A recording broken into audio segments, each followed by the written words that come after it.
I first heard of the Sinks of Gandy years ago, but had never managed to find time to explore until recently. The first thing that you need to know about this cave is that it's on private property. And when I say it, I actually mean the entire cave. Both entrances or exits, depending on how you look at them, are located on privately owned land, not in the national forest. So there's no guaranteed public access to these caves. Since the cave is on private property, there is no developed infrastructure. There's no signage at the parking area. There's nothing indicating which way to go or where to cross the private fields that lie between the parking area and the cave. And there's no safety equipment installed. It's kind of a go at your own risk, so you really need to do your own research before attempting this journey. Even though it's on private property, the upstream entrance is currently accessible to the public.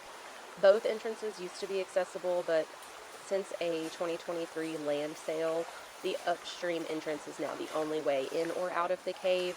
The downstream entrance is now off limits per the new property owners.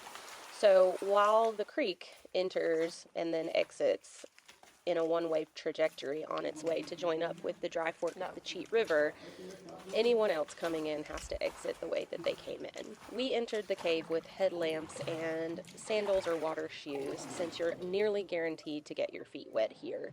If that's a problem, you should reconsider going into the cave because there are large areas where walking in the creek is the only option. There are a few areas of sandy beaches or rocky outcroppings where you can get out of the water for a moment, but for the most part, you are walking in the water. As we progressed, the cave walls became tighter and the ceilings lower. We eventually did turn around because we didn't bring any proper caving gear with us to make sure that our passage through was safe. If you're going to attempt this journey, I highly recommend making sure that you have all of the necessaries to be safe. This includes at least two light sources, proper shoes and clothing, and you might consider bringing a helmet if you want to explore some of the narrower passages of the cave. You also should come in with a clear understanding of the weather forecast because the cave is prone to flash flooding and you shouldn't enter if there's going to be any rain. Thanks for watching and don't forget to subscribe.